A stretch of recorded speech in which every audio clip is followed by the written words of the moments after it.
Alan teve o mesmo início no Bitcoin do Vitalik. Vitalik começou a mexer com Bitcoin porque ele recebia Bitcoin para fazer relatório de Bitcoin. Alan foi a mesma coisa. Alan começou a trabalhar com Pantoja, com vários caras do meio, recebendo dinheiro para produzir material, relatório e tal. O início da vida de Alan no Bitcoin foi mesmo do Vitalik. 2016, 2015, Alan insistia que a gente escrevesse alguma coisa e tal. Ele dizia, não, porra nenhuma, não tem mercado para isso, não tem mercado para isso. A gente começou a desenvolver um livro que tratava das coisas, que a gente comentava nos grupos, tipo assim, mercado descentralizado de morte. Tem pessoas que não tem como falar inglês, o cara não entende o que é o mercado descentralizado de morte, como é que funciona o mercado de aposta de morte. Por exemplo, teoria das bandeiras. Tu tá falando do Assassination Politics, do Exatamente, Jim Bell. Exatamente, é Jim Bell, não é isso? Perfeito, exatamente. Tipo assim, aquilo ali, na minha opinião, se você entender a governança, como aquilo funciona, você vai ver que aquilo é mais inevitável, mais inexorável do que ler Democracia, Deus que falhou. Aquilo ali é mais forte, uma mensagem mais forte do que a de Hope, porra. Porque aquilo tá dizendo, né, meu irmão, não importa quem tem razão, essa porra, na hora que isso aqui funcionar, acabou, não é isso ou não? Tipo, aquilo lá ferrou pra quem quer mandar na vida dos outros. Por exemplo, você explicar ao cara, dizer, olha, bicho, você vai ganhar 50, 100 milhões de reais, você não precisa pagar nunca mais imposto de renda. Tem países que vendem passaporte pra você não precisa nem pisar lá. É 100 mil euros, 100 mil dólares, 150 mil dólares, ele dá passaporte para sua família inteira. Tem vários países. Você pode ter residências múltiplas, isso é legal no Brasil. Você pode residir em vários países e pegar uma parte do seu patrimônio e colocar em cada lugar. Explicar flagship theory, por exemplo. Você não pode morar no lugar onde está seu patrimônio, você não pode morar no lugar que está sua principal renda. Você tem que dividir. No mesmo que você diversifica seu patrimônio, você tem que ter gestão de risco em relação aos países que estão nos seus ativos. Se sua renda, seu patrimônio, sua cidadania estão no mesmo lugar, você tem um pepino ali, você perdeu sua vida, não é isso? É isso. A gente começou a escrever sobre essas coisas, sobre flagship, sobre planejamento tributário, sobre seasteading, sobre mercado descentralizado de morte, sobre as implicações mesmo sociais, econômicas, da bitcoinização. Só que a gente percebeu que uma porra dessa nem ia vender 100 exemplares, Edson. Você concorda comigo? Não ia ter mercado para isso. Aí esse primeiro livro, esse Red Pill, é uma pequena parte da história do Bitcoin. Tem aí, inclusive, os prints dos caras que disseram que iam dar a bunda se o Bitcoin batesse 1.000 dólares, 10 mil dólares, não é isso? Tudo isso aí. Legal, isso. A nossa história, que não pode ser apagada, ela tem que ser registrada, não é isso? Isso tem que ficar para a posteridade. Inclusive, o nível das pessoas que vão dizendo que o Bitcoin não vale nada, ele é decrescente. O cara que dizia que o Bitcoin era... Eu achava que o Bitcoin era pirâmide em 2012, 2013. Quando eu entrava na internet, era Bitcoin Rain, aquelas porras, você só via o cara distribuir de graça. Porra, tinha falsa. Se o cara distribuir de graça, essa porra não tem valor nenhum, não é isso ou não? Sim. O nível da galera que vai considerando o Bitcoin uma merda, ele vai diminuindo. Mas a questão é a seguinte, você chega para um menino de 18, de 20 anos, ele acha que quem tem que decidir se uma criança tem que tomar ou não vacina é o Estado, porque ele não entende a complexidade da sociedade. O Milton Friedman faz essa comparação com um lápis. Mas pega esse óculos aqui, pega um relógio. As 1000 pessoas mais fodas do mundo não fariam sozinhas um relógio nunca. São de milhões de pessoas de escala, de milhões de pessoas para produzir um relógio de aço, velho. São milhares de componentes, tem pelo menos ali 30 materiais para ser minerados em locais específicos. A gente vive numa sociedade de uma complexidade que ninguém compreende nem 1% da cadeia de produção do nosso mundo. Se o cara não sentir humildade em relação a isso, o cara não vai sentir humildade em relação a nada. Tipo assim, o Jó teve que ser elevado a Deus, né? Isso para ele ver o passado e o presente, para ele sentir como ele é pequeno em relação ao mundo e não poder ele prever, saber o que é o certo e o errado para os outros. Nós já podemos fazer isso sem intervenção de Deus. Basta você ler Hayek, porra. Não precisava nem roupa, não é isso? Sim. Jogue para você o passado e o futuro, pro cara reconhecer que ele não podia, que não é nada, que ele não tem como saber o que é o certo e o errado pros outros, não é isso? Sim, exatamente. Teve um documentário da BBC, né, em que um cara tentou fazer um hambúrguer, né?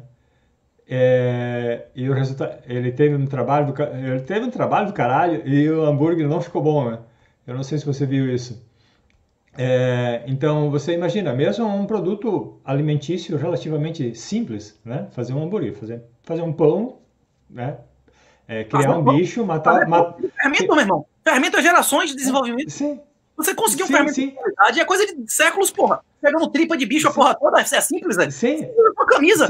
Uma camisa, o cara ia ter que plantar o algodão, o cara ia ter que fiar o algodão. Você já viu uma roca? A maioria das pessoas, nossas bisavós não viram roca, porque a Revolução Industrial acabou com roca, não é isso? A cada 30 horas de roca, era 5 ou 6 horas no palitinho para afiar o negócio, e aí a cada não sei quantas mil horas no palitinho era na máquina do pedal, né, para costurar. Aí o cara acha hoje que a avó dele que costurava, que trabalhava, não é isso?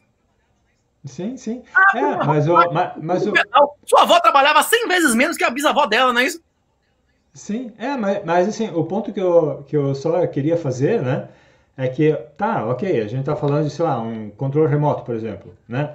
Pô, isso aqui, certo, tem uma complexidade considerável, qualquer pessoa consegue ver, né? Aí tu pensa um hambúrguer, né? Tá, um hambúrguer é pegar, sei lá, fazer um pão. Pão é farinha, né? Mas fermento, o Calma, fermento é né? gerações. Sim, Inclusive o sim, Danone, sim, mas... sim, o Não, Danone, sim, o calma. Danone é o apelido do cara que arranjou o fermento que a porra deu certo do iogurte, não é isso? E o É, cara tentou. eu sei, mas vamos lá, mas eu acompanho o meu raciocínio, né? Para uma pessoa normal que não pensou muito a respeito do assunto, certo? Fazer um pão tu junta lá farinha, água e fermento, né?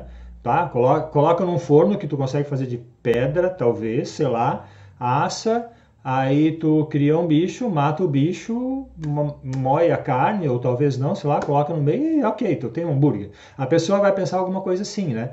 Aí fizeram um documentário na BBC de um cara lá tentando fazer um hambúrguer, né? Do zero, né? Nem foi do zero, né?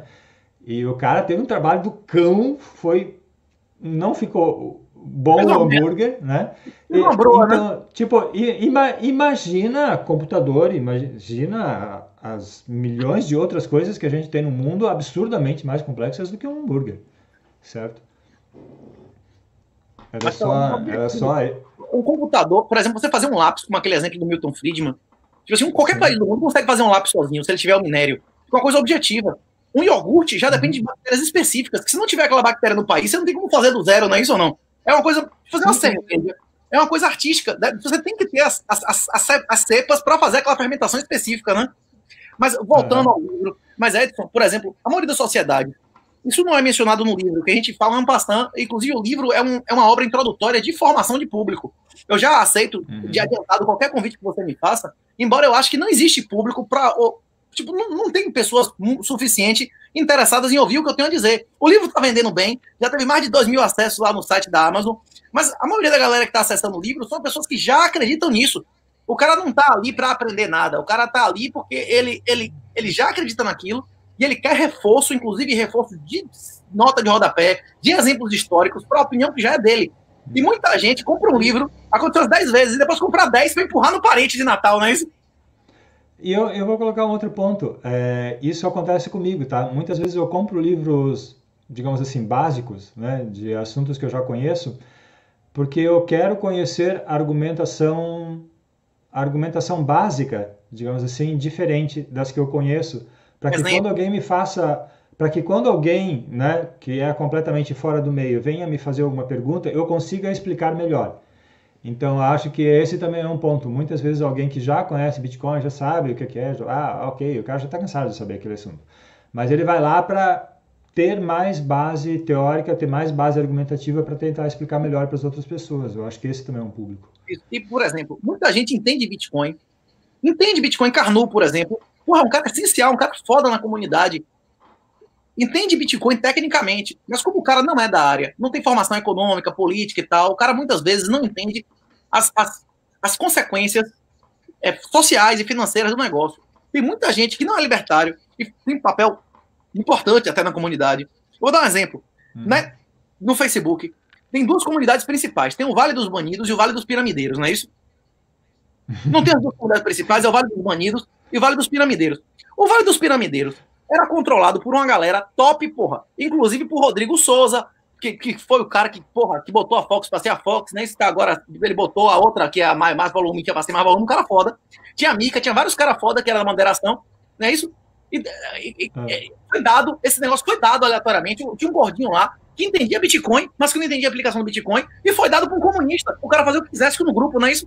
Aí na hora dos Vale do Banido acabou acontecendo a mesma coisa. Ou tinham vários caras que eram pioneiros e tudo mais e tal, mas que não tinham tempo de acompanhar aquela merda ali e davam para uma pessoa qualquer, achando que era só uma tecnologia, que era um brinquedo, não sei o que lá, e o cara aproveitava-se disso para fazer coisa que não devia no grupo, não é isso?